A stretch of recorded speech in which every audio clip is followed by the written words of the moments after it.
Alors c'est notre dernière prédication, si Dieu le veut, sur l'épître aux Éphésiens. On a terminé un grand chelem. J'étais surpris du nombre de fois où j'ai dû scinder mes prédications en deux, parce qu'il y avait tellement de choses merveilleuses à voir, en fait, de la bonté de Dieu dans notre quotidien. Et là, je pense que pour cette dernière prédication sur ce livre, j'étais aussi dans ma préparation personnelle de ce livre, en fait, c'est vraiment un récapitulatif de tout ce qu'on a vu au fil des semaines et des mois, de la bonté de Dieu, de sa bienveillance, du fait que il veille sur nous, il a des projets merveilleux pour nous. Et je vous invite vraiment à nous réjouir ensemble de tout ce qu'on va redécouvrir ensemble dans ces derniers versets qui font appel à plein de choses qu'on aura déjà vues. Si vous n'étiez pas là, relisez l'Épître aux Éphésiens cet été. Je pense vraiment que ça vous fera du bien, comme moi ça m'en a fait. Alors, je ne sais pas vous, mais peut-être parfois vous avez déjà entendu ça, c'est peut-être à ce moment-là que vous êtes converti. Quelqu'un est venu vous voir et vous a dit « Donne ta vie à Jésus et tu auras la joie, la paix et une vie abondante. » Est-ce que quelqu'un vous a déjà dit ça? Ouais, ça se vend bien, hein? Et oui, c'est vrai. Mais je pense que pour tous ceux qui ont plus de quelques mois de vie chrétienne, ça ne représente pas l'ensemble de la vie chrétienne, c'est pas l'intégralité. Alors Jésus, on l'a vu dans une prédication récente en Jean 10, Jésus promet une vie abondante et c'est vrai, c'est notre espoir et c'est ce qu'on peut vivre dans notre quotidien, la présence de Jésus dans nos hauts et nos bas, mais dans cette espérance que nous serons avec lui pour l'éternité, dans l'abondance, dans la joie, dans son amour. Amen. C'était un petit amen, mais je le prends. Mais étrangement, Jésus, en Matthieu 10, il dit qu'il nous envoie au milieu des loups comme des brebis. Ah, ça pique plus, hein. Et ces deux images, enfin cette image-là d'être envoyé comme une brebis au milieu des loups, c'est moins plaisant. Et comment on fait cohabiter une vie abondante et de vivre au milieu des loups? Jésus, en Jean 16, il nous dira qu'il nous donne sa paix, mais que nous connaîtrons des persécutions. Pas simple, hein?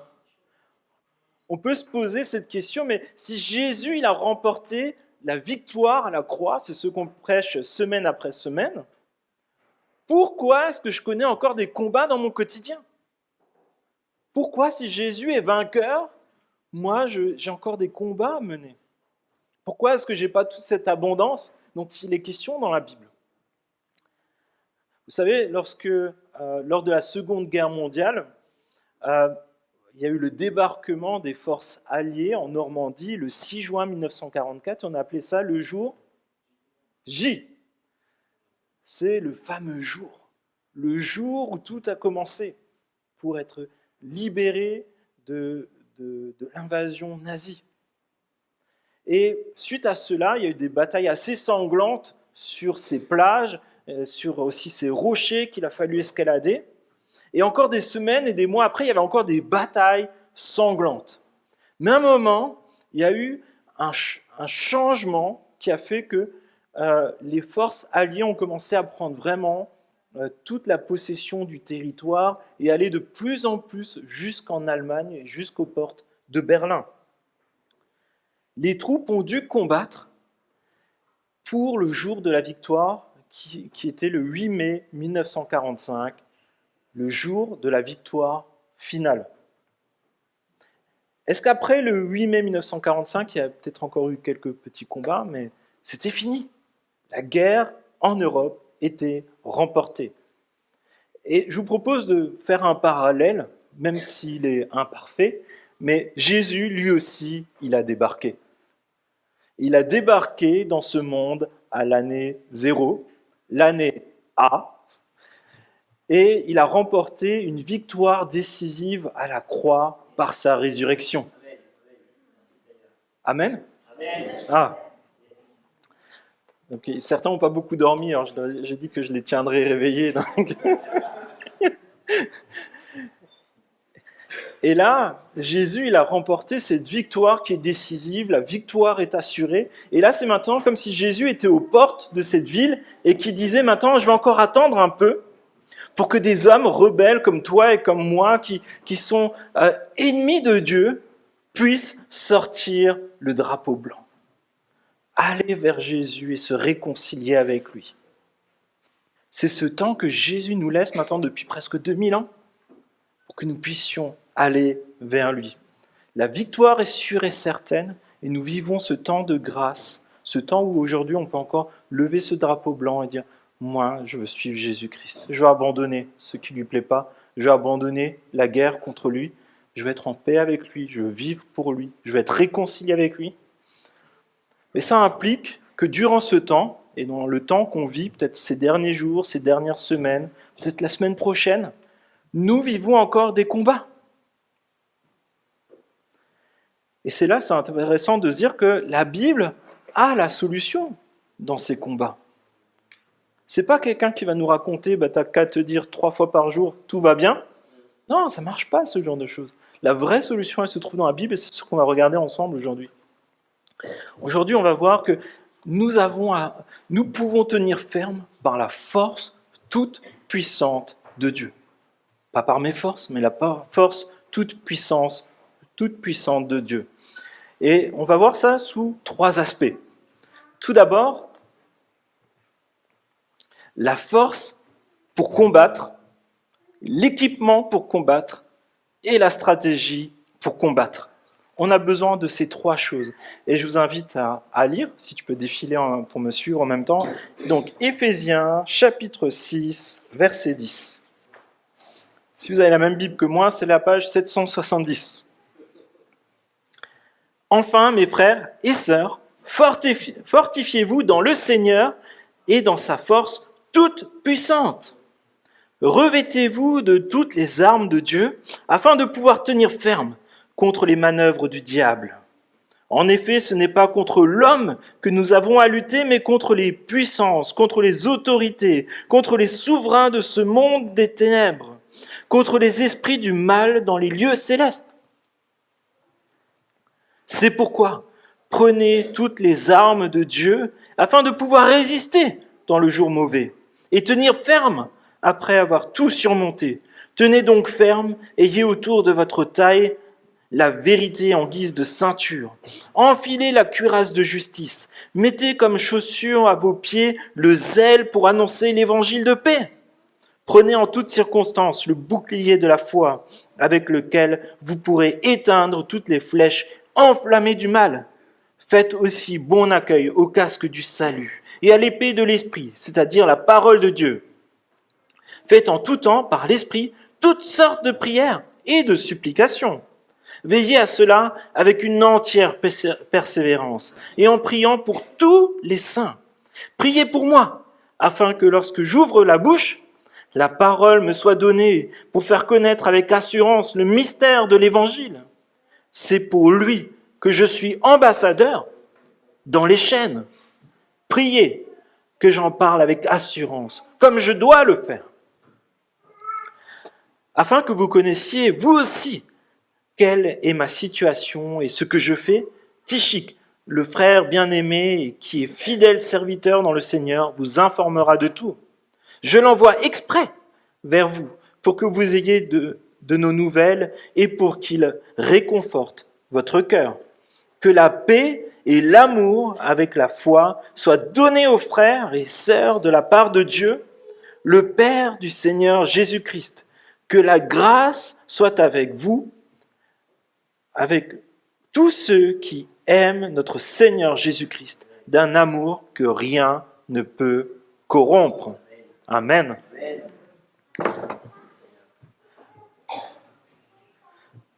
M'en rattraper quand... La force pour combattre. Ça ne peut pas venir de nous, on a besoin de Dieu. Enfin, mes frères et mes sœurs, fortifiez-vous dans le Seigneur, dans sa force toute puissante. Sois fort dans le Seigneur. Et pour ça, il y a 3 conditions pour être fort dans le Seigneur. Pour être fort dans le Seigneur, Nous devons être en Christ. L'Épître aux Éphésiens répète des dizaines de fois « Vous êtes en Christ ». Il répète aussi que tout ce que nous recevons se trouve en Christ. Par exemple, Paul, au chapitre 1, verset 1, il commence par ça. « Paul, apôtre de Jésus-Christ, par la volonté de Dieu, aux saints », donc ça veut dire les membres du peuple de Dieu, c'est-à-dire toi et moi qui formons cette église, qui sont à Éphèse ou à Veneux, et aux fidèles en Jésus-Christ. Chapitre 2, verset 3. Dieu nous a bénis de toutes sortes de bénédictions spirituelles dans les lieux célestes en Christ.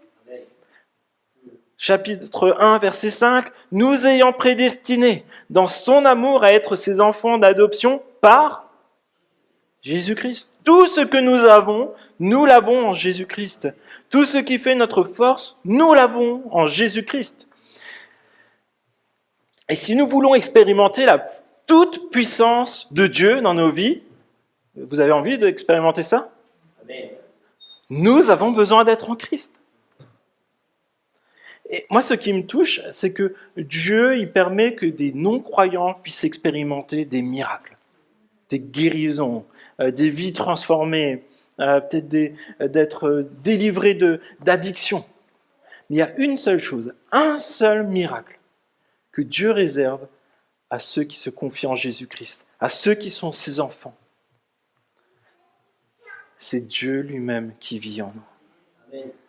Le Saint-Esprit qui vit en nous à chaque instant et qui nous rappelle « Tu appartiens à Dieu. Sa puissance agit en toi. » Ici et jusqu'à l'extrémité de la terre, le Saint-Esprit agit et veut t'utiliser. Il est puissant.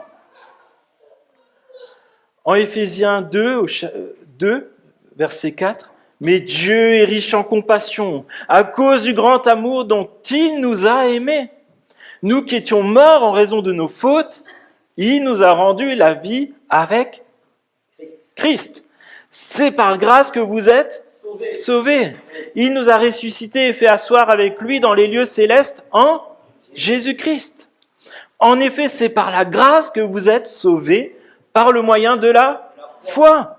Et cela ne vient pas de vous, c'est le don de Dieu. Ce n'est pas par les œuvres, afin que personne ne puisse se vanter. Pour être fort, il faut appartenir à Christ. Et on ne peut pas mériter d'appartenir à Christ. Mais Dieu l'offre à ceux qui veulent se réconcilier avec lui. Tous ceux qui sortent ce drapeau blanc et qui disent « Je veux la paix avec Christ, je veux vivre avec lui ». Enfin, deuxième aspect, pour être fort dans le Seigneur, nous devons connaître nos faiblesses. Et cette lettre décrit de nombreux domaines dans lesquels nous pouvons être en lutte, qu'on a vu maintenant, surtout dans les dernières prédications. Peut-être on est dans notre faiblesse pour se conduire de manière digne de Jésus-Christ. On connaît des faiblesses pour conserver l'unité de l'Église, pour prendre part à la bonne santé de notre Église locale, pour lutter contre les faux enseignements et l'immaturité spirituelle, pour lutter peut-être dans nos pensées contre des pensées qui nous détruisent, qui te disent « t'es nul ». Est-ce que Dieu il t'aime vraiment ? Est-ce que tu appartiens vraiment à Jésus ? Est-ce que tu es vraiment son enfant ? C'est refuser les envies qui nous amènent au péché qui ne viennent pas de Dieu. C'est nous débarrasser du mensonge, de la colère, de l'amertume, de la fureur, de la calomnie, de la méchanceté, de l'immoralité sexuelle, de la cupidité, de l'idolâtrie. Ne laissez aucune part au diable. Est-ce que vous, comme moi, est-ce que vous rencontrez des faiblesses pour lutter dans ces domaines ? Il y en a un qui est d'accord avec moi. Ouais, c'est notre lot à tous. Et les Éphésiens ont également, on l'a vu en toile de fond, des injustices sociales, des ultra-riches et des ultra-pauvres, des hommes libres et des hommes esclaves. Et en plus de ça, ils ont des influences occultes avec plein de temples où on vénère d'autres dieux avec de la prostitution sacrée et ainsi de suite. Paul leur dit que vous allez aussi connaître la persécution. Il y a des luttes et des combats parmi les Éphésiens. Il y a des luttes et des combats parmi les enfants de Dieu, y compris parmi nous aujourd'hui. Quels sont tes domaines de lutte ? Dans quel domaine est-ce que je reconnais la faiblesse? Où j'ai besoin de la force toute puissante de Dieu? Si on ne reconnaît pas nos faiblesses, si on pense y arriver par nous-mêmes, on est dans l'erreur et on ne peut pas profiter de la force toute puissante de Dieu. Troisième aspect, pour être fort dans le Seigneur, nous devons connaître la force du Seigneur.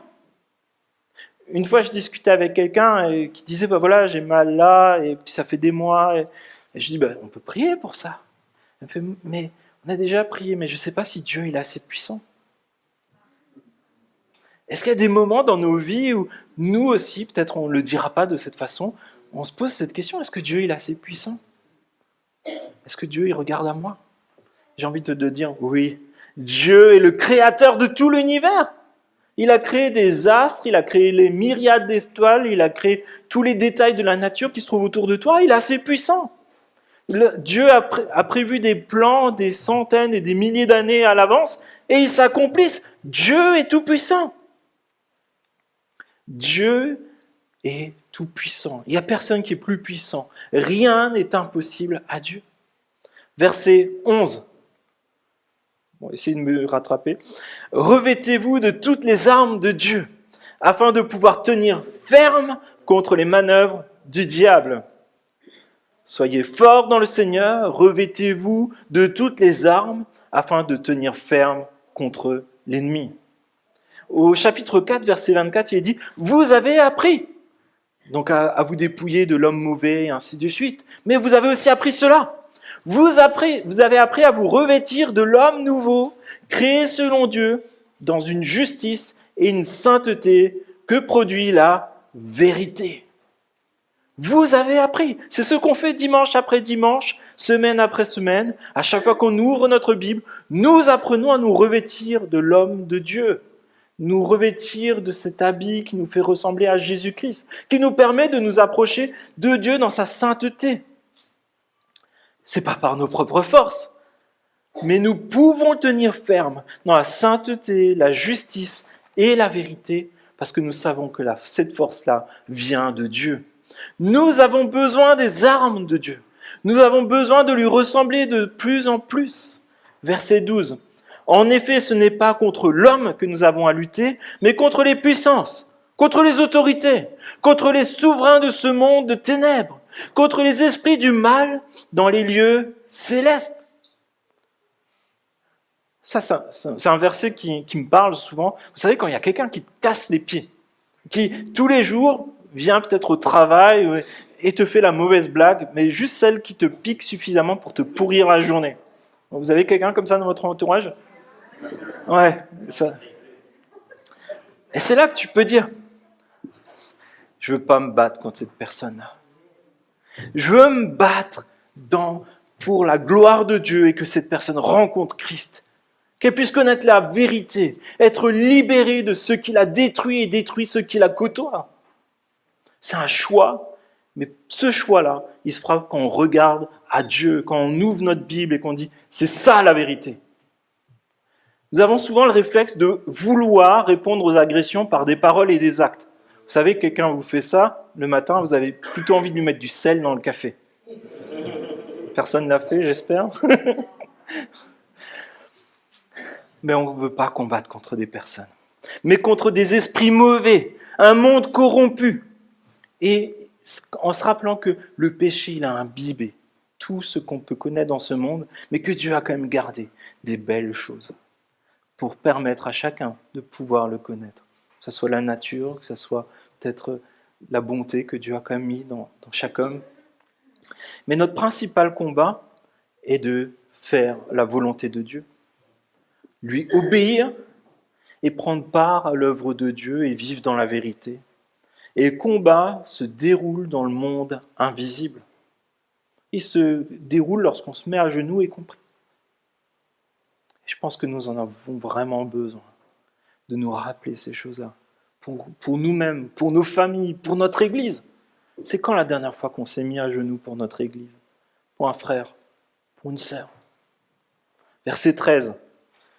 C'est pourquoi prenez toutes les armes de Dieu afin de pouvoir résister dans le jour mauvais et tenir ferme après avoir tout surmonté. Comprenez que si nous n'avons pas le discernement, si nous n'utilisons pas le discernement du Saint-Esprit, si nous ne prions pas pour demander au Saint-Esprit de nous révéler les choses, on va se battre contre le vent. On verra toujours un problème là où il n'est pas, et on ne verra pas le problème qui est en face de nous. C'est un peu comme si vous sortez votre épée pour essayer d'éteindre un incendie, pour vous battre contre le feu. Ça ne marchera pas. Peut-être ça va fondre. Peut-être vous allez rajouter, vous allez brasser du vent, vous allez allumer encore un autre endroit.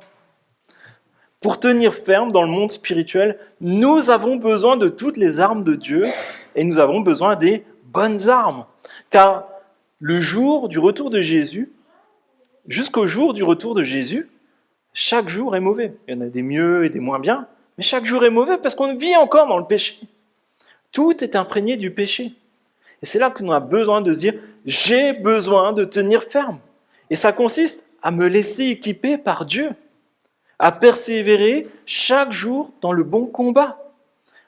Et la force pour combattre, elle se trouvera qu'en Dieu, nulle part ailleurs. Et c'est là qu'il y a vraiment tout cet intérêt de connaître l'équipement. Imaginez où on envoie un soldat peut-être aujourd'hui au Mali ou en Afghanistan ou je sais pas, ou en Ukraine. Et en fait, il a plein de trucs. Alors, je crois savoir qu'un soldat d'une armée moderne, il a plus de 15 ou 20 000 euros d'équipement sur lui. Imaginez juste le truc. Il vaut plus qu'une voiture avec... c'est ça, c'est ça? Ah non, Lucas, je ne le vois pas. Bon. Mais du coup, si vous ne savez pas à quoi ça sert, si vous pensez que par exemple le bazooka, c'est juste un tuyau pour réparer des WC, bah, vous n'allez pas être aidé. On a besoin de connaître nos armes, on a besoin de connaître notre boîte à outils. Sinon, on aura tendance à vouloir peut-être enfoncer des clous avec une pince. Vous avez déjà essayé? C'est pas facile, hein, faut être bien... Ou peut-être d'essayer de couler un sous-marin avec un lance-pierre. Je pense que personne n'a réussi pour l'instant. Verset 14. Tenez donc ferme. Ayez autour de votre taille la vérité en guise de ceinture. Enfilez la cuirasse de justice. Vous savez, quand j'étais enfant, on me disait, mais en fait, Paul, il a vu ça parce qu'il a vu des soldats romains qui étaient en habits de combat, et ainsi de suite. Et je pense que c'est vrai, mais j'étais surpris de relire ça dans Ésaïe 59, verset 15. La vérité est devenue rare, et celui qui s'écarte du mal est victime de pillage. L'Éternel voit avec indignation qu'il n'y a pas de droiture. Il constate qu'il n'y a personne qui est consterné en voyant qu'il n'y a personne pour intercéder. Alors son bras lui assure le salut et sa justice lui sert de soutien. L'Éternel, il enfile la justice comme une cuirasse et met sur sa tête le casque du salut. C'est l'équipement de Dieu lui-même dont il est question. On a relu avant le fait de se revêtir de l'homme nouveau pour être dans la sainteté, dans la justice de Dieu, mais ça va plus loin. C'est se revêtir de l'armure de Dieu lui-même. Dieu te demande de revêtir la même armure que lui-même porte pour manifester les attributs de Dieu. La justice, la vérité dans ce texte. Et la vérité, elle fait référence à la façon dont nous vivons. Est-ce que je vis selon la vérité de l'évangile de Jésus-Christ? Est-ce que je vis cette vie sans compromis? Est-ce que je cherche à vivre sans compromis? C'est bien de savoir que Jésus aime le monde et ainsi de suite. Mais est-ce que j'ai cette vérité qui traverse ma vie de dire si Jésus aime les autres, moi aussi je veux les aimer. Même si j'y arrive pas toujours aussi bien que je le voudrais. Par exemple, ça c'est un aspect très concret. Est-ce que je vis pour l'évangile dans la vérité? Est-ce que je vis en me rappelant chaque jour, j'appartiens à Jésus-Christ et je veux lui ressembler? Je veux ressembler à Dieu. Si Dieu me met à disposition des dons, je veux les utiliser pour vivre l'évangile, pour partager l'évangile. Et ça veut dire non à l'égocentrisme, à dire en fait, moi je m'occupe déjà de moi. Là, j'en ai déjà fait assez pour cette semaine. Les autres, ils ont qu'à se débrouiller maintenant. On est tous tentés par ça, et par moments, il faut faire des pauses, on est d'accord. Hein. Mais vous voyez un peu ce schéma-là? Est-ce que je vis pour Christ? La droiture et la justice, ça consiste à dire non au compromis. Marcher selon la volonté de Dieu, marcher dans la lumière, c'est-à-dire dans la vérité. Et comprenez qu'à chaque fois que nous faisons le choix de vivre dans la vérité, de vivre dans la justice, ça peut avoir un coût, mais on réaffirme que Jésus est celui qui nous dirige, celui à qui on veut ressembler. Ça nous dit que nous voulons tenir ferme en contribuant à la gloire de Dieu. Verset 15. Mettez comme chaussure à vos pieds le zèle pour annoncer l'évangile de paix. Et là aussi, ça se trouve dans Ésaïe, pour décrire le Messie. Ésaïe 52, verset 7. Normalement, j'ai le verset. Qu'ils sont beaux sur les montagnes les pieds de celui qui apporte de bonnes nouvelles, qui publie la paix, de celui qui apporte de bonnes nouvelles, qui publie le salut, de celui qui dit à Sion, ton Dieu règne. Est-ce que je vis pour publier la paix, pour publier le salut et dire Dieu règne, même dans mes combats? Et c'est ce passage d'Ésaïe est pour le peuple d'Israël qui est en exil à Babylone. Dans la Bible, Babylone, ça signifie la ville du péché. Et même là, Dieu leur demande de faire des bonnes choses, de montrer sa gloire et de publier le salut de Jésus. L'évangile de Jésus-Christ est la bonne nouvelle qui libère de l'esclavage, du péché, de la mort, des addictions, de toutes choses. Dieu veut nous équiper avec du zèle. Est-ce qu'on est zélé pour l'évangile? Est-ce qu'on est zélé pour annoncer la paix, la réconciliation, la liberté en Jésus? Est-ce qu'on est zélé pour adorer Dieu? Est-ce qu'on se dit, ouais, c'est chouette, je vais me retrouver avec mes frères et sœurs, on va adorer Dieu? Est-ce qu'on peut dire, est-ce que c'est chouette, je vais enfin pouvoir parler de Jésus à quelqu'un qui est dans la souffrance, à ce voisin que je côtoie semaine après semaine?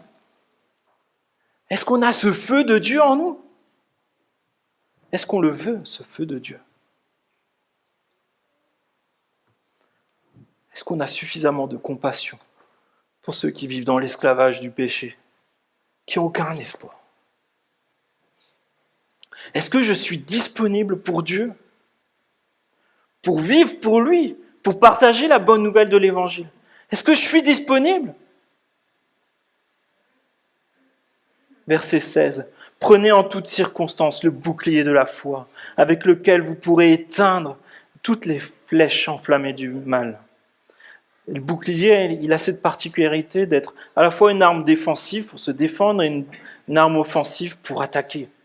Le bouclier de la foi, c'est ce qui nous rappelle les promesses de Dieu. Et la foi est très présente dans le livre des Éphésiens, dès le début du livre, chapitre 1, verset 13. En lui, vous aussi, après avoir entendu la parole de vérité, l'évangile qui vous sauve, vous avez cru, vous avez été marqués de l'empreinte du Saint-Esprit qui avait été promis. Nous avons cru en ce qui était promis. En effet, c'est par la grâce que vous êtes sauvés, par le moyen de la foi. C'est la foi qui est le moyen pour être sauvé. Et cela ne vient pas de vous, c'est le don de Dieu. Verset 3, verset 12. C'est en Christ, par la foi en lui, que nous avons la liberté de nous approcher de Dieu en confiance. Et ainsi de suite. La foi est la base de la vie chrétienne. Ce sont les promesses de Dieu qui nous enracinent en Dieu et en son amour. Et ça nous rappelle notre identité d'enfant de Dieu. Tu appartiens à Dieu. La victoire finale appartient à Dieu. On a juste à attendre que davantage de personnes puissent connaître et adorer Dieu. Verset 17. Faites aussi bon accueil au casque du salut et à l'épée de l'esprit, c'est-à-dire la parole de Dieu. Le casque du salut, ça nous rappelle le salut en Jésus. Notre repos est assuré en Christ pour l'éternité. C'est quelque chose qui est sûr et certain. Toutefois, nous devons vivre désormais de manière digne du salut. Est-ce que jour après jour, je me rappelle que Jésus l'a tout payé? Il a payé le prix fort pour que je puisse vivre comme lui aurait vécu dans ce monde. L'épée de l'esprit, c'est la parole de Dieu et c'est essentiel pour marcher avec Christ. À la fois pour nous défendre, mais aussi pour faire éclater la vérité de l'Évangile. Vous savez, quand Jésus il a été tenté après son baptême, le diable lui a dit « Mais voilà, moi je peux tout te donner. Et Jésus lui a répondu par la parole de Dieu. Il a dit que c'est à Dieu qu'appartient tout. Si on ne connaît pas la parole de Dieu, et je ne parle pas d'avoir lu la Bible en 6 mois ou 1 an et ainsi de suite, je parle de est-ce qu'on est imprégné de la parole de Dieu? Est-ce qu'on est imprégné de la pensée de Dieu? Si on n'a pas ça, en fait, on se perdra dans plein de combats qui ne nous concernent pas. On ne saura pas répondre au diable quand il te dira « tu n'es pas un enfant de Dieu ». Alors que là, tu peux dire « je suis enfant de Dieu par la foi en Jésus-Christ ». Il l'a scellé sur moi par l'empreinte du Saint-Esprit. Dieu vit en moi. On a besoin d'avoir des choses sur lesquelles nous poser, les promesses de Dieu. Ça nécessite de nous laisser imprégner par le Saint-Esprit qui va réutiliser tout ce qu'on aura entendu, appris, tout ce qu'on aura mémorisé. La parole de Dieu est vraiment le point commun dans toutes ces armes pour tenir ferme et accomplir la volonté de Dieu. Enfin, il faut une stratégie. Il y a un film que peut-être plusieurs ont vu, c'est War Room. Et en fait, on voit une mamie qui prie dans son placard. Si vous ne l'avez pas vu, c'est marrant. Et elle dit, mais il faut une stratégie. J'ai besoin d'être organisé. Et pour tenir ferme, nous avons besoin d'une stratégie. Et la base, elle se trouve dans la Bible. La prière. La prière, c'est notre stratégie principale. Verset 18. Faites en tout temps, par l'Esprit, toutes sortes de prières et de supplications. Veillez à cela avec une entière persévérance en priant pour tous les saints. Et je voudrais juste faire quelques remarques. Nous avons à prier dirigé par l'Esprit, dirigé par Dieu lui-même. Pas pour faire des belles phrases, mais pour être dirigé par le Saint-Esprit. Est-ce que parfois on prie « Seigneur, amène-moi à prier comme toi tu le désires ». Ça, c'est une bonne prière. En tout temps, donc ça veut dire qu'il n'y a pas de mauvais moments, avec persévérance, donc ça veut dire qu'il y a des moments, il faut se bousculer un peu parce qu'on n'aura pas forcément envie. Et il n'y a pas de sujet qui n'a pas d'importance au regard de Dieu. Dieu s'intéresse à tous tes sujets, à tout ton quotidien. Et nous pouvons même demander Dieu en le suppliant. C'est quand la dernière fois que j'avais quelque chose qui était tellement lourd dans mon cœur que je l'ai supplié d'intervenir. Pas forcément que pour moi, mais pour mon église, un frère, une sœur. Dieu dit, priez pour les frères et les sœurs. Prier pour l'église, c'est essentiel. C'est pas quand on est à court de sujets de prière. Il s'agit d'un engagement et ça nécessite d'être suivi et entretenu. C'est pour ça qu'il est dit veiller.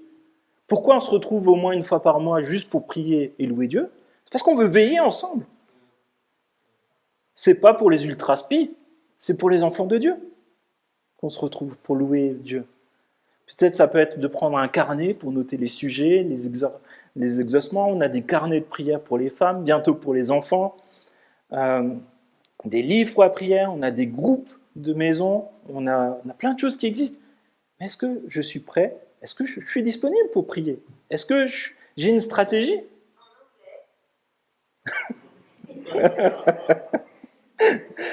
Comment savoir pourquoi prier?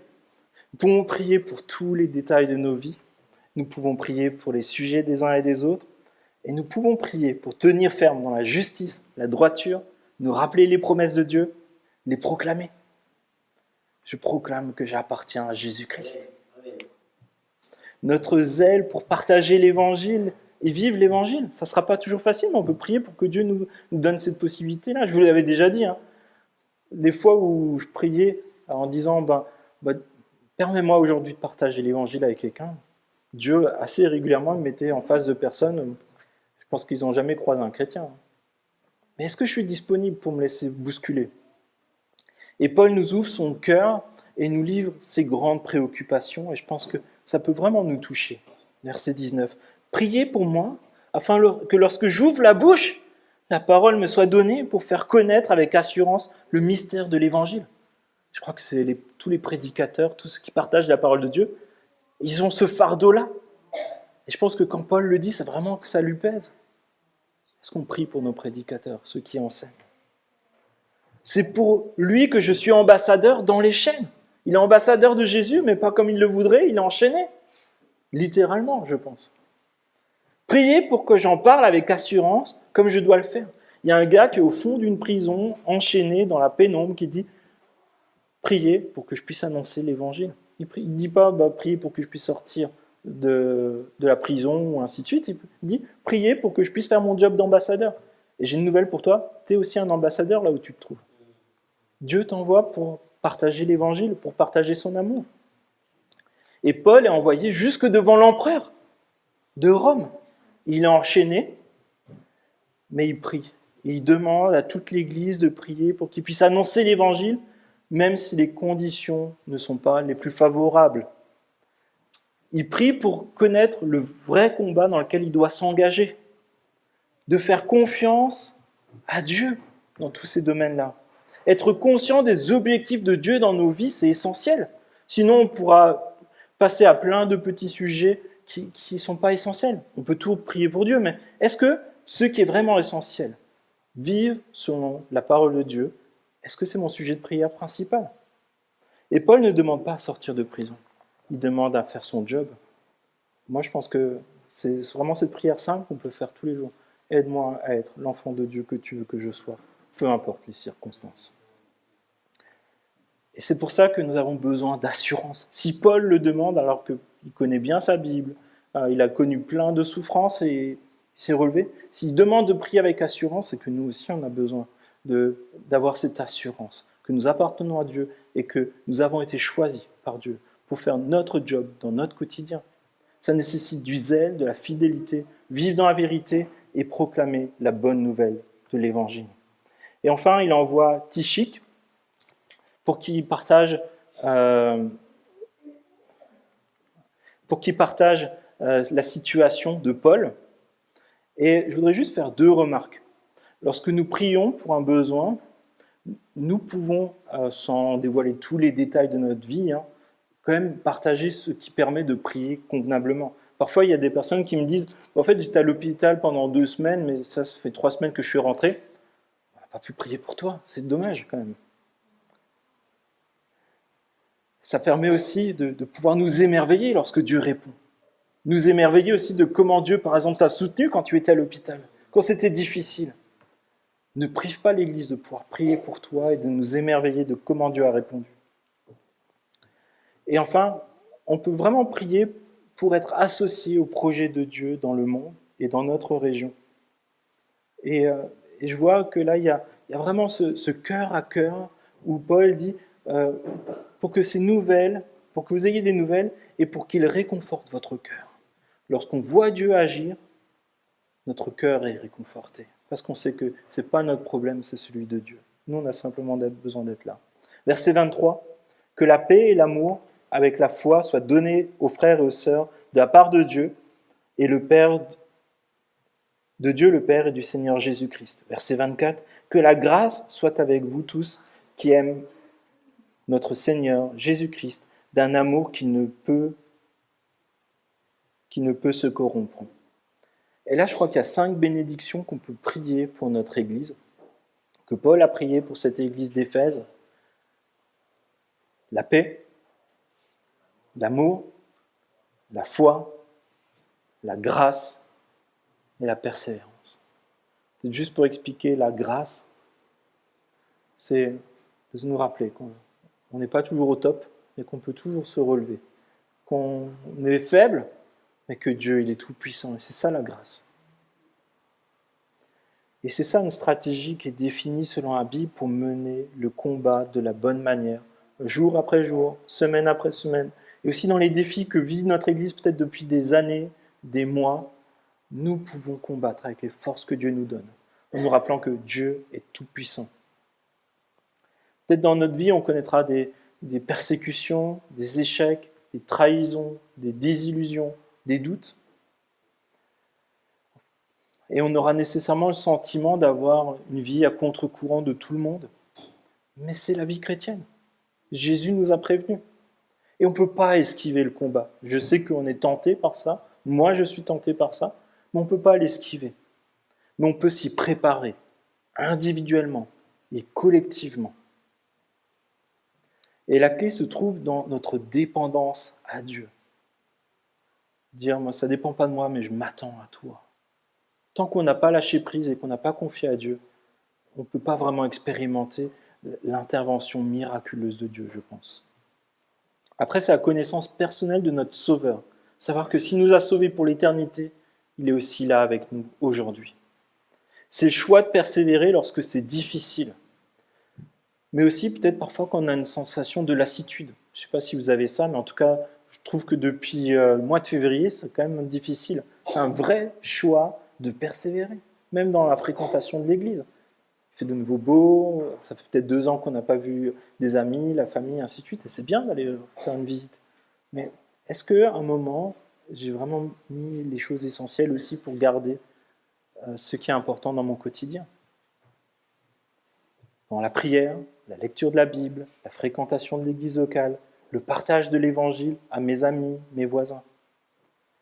Et je voudrais finir juste, qu'est-ce qu'on peut retenir de l'épître aux Éphésiens, dans tout ce qu'on aura vu? Moi, j'y vois la grandeur de Dieu, dès les premiers versets. Ce Dieu qui a créé l'univers, il t'a choisi toi pour être son enfant avant même la création du monde, parce qu'il t'aimait.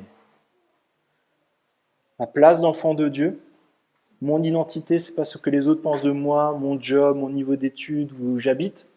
C'est Dieu qui dit que je suis son enfant et que j'ai ma place avec lui pour l'éternité, avec Jésus-Christ.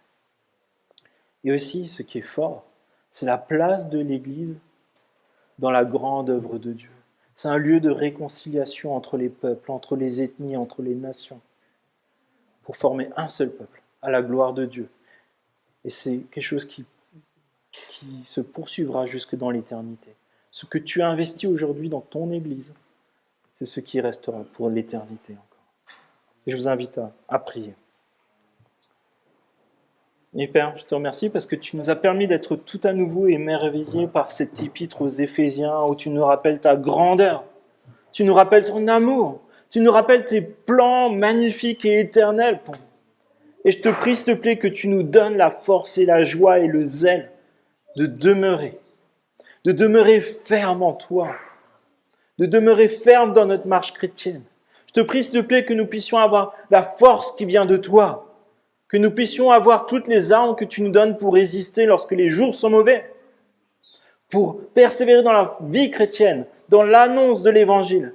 Et je te prie, s'il te plaît, que tu nous donnes de la stratégie, que tu nous éclaires, que tu nous donnes du discernement, que tu nous donnes vraiment cette joie de nous retrouver pour prier ensemble, mais aussi prier lorsque nous sommes seuls, peut-être dans notre voiture le matin en allant au travail, que ce soit notre joie de pouvoir nous adresser à toi, dans la prière, dans les chants.